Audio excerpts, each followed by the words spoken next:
ঘরে থাকা উপকরণ দিয়ে বানিয়ে ফেলুন হোমমেড সিরাম।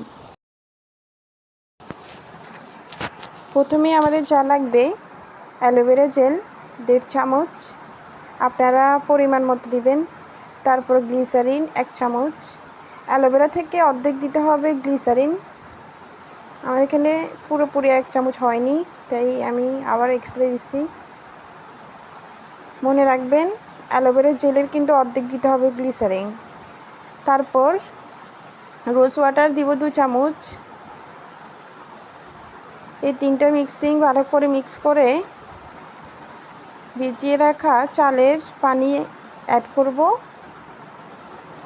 এখানে আমি যে চালগুলো আছে ওইগুলো আমি আর 3 থেকে 4 ঘন্টা মিনিমাম আপনারা ভিজিয়ে নেবেন। তারপর ওই পানিটা অ্যাড করবেন। আমি এখানে 5 চামচ দিছি। আস্তে আস্তে কিন্তু মিক্স করবেন, একসাথে দিবেন না, কারণ এটার ঘনত্ব আপনারা নিজের সামনাসামনি বুঝতে পারবেন, তাই আস্তে আস্তে মিক্স করবেন।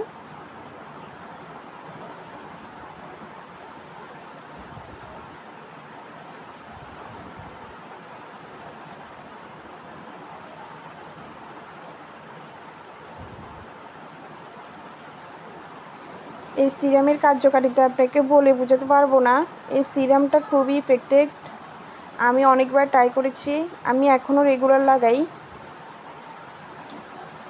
এটাতে কোনো রকম মুখে স্পট হবে বা মুখে কোনো পিম্পল উঠবে এরকম কোনো চান্স নেই, তাই আপনারা নিরাপদে লাগাতে পারেন। আমি এখানে 2টা ভিটামিন ই ক্যাপসুল ইউজ করেছি।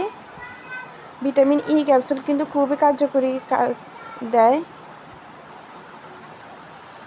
আপনারা এটা একবার বানিয়ে বাসায় রেখে একটা টাইট কন্টেনারে রেখে ফ্রিজে সংরক্ষণ রাখতে পারেন। তারপর আমি কাঁচা আমের জুস বানানোর জন্য ছাদে গেলাম। এখানে আমি পুদিনা পাতা নিয়েছি। পুদিনা পাতাগুলো খুবই সুন্দর এবং অনেক বড় বড় ফ্রেশ পুদিনা পাতা। এগুলো অনেকগুলো দিয়ে তারপর আমি কাঁচা আমকে টুকরো টুকরো করে কেটে ওইগুলো ব্লেন্ডার জগে দিয়ে দিলাম।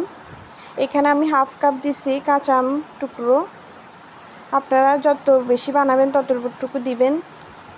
তারপর আমি এখানে চিনি দিলাম, লবণ দিছি, দিয়ে 1 গ্লাস পানি অ্যাড করলাম। তারপর আমার হয়ে গেছে ঝটপট কাঁচা আমের জুস।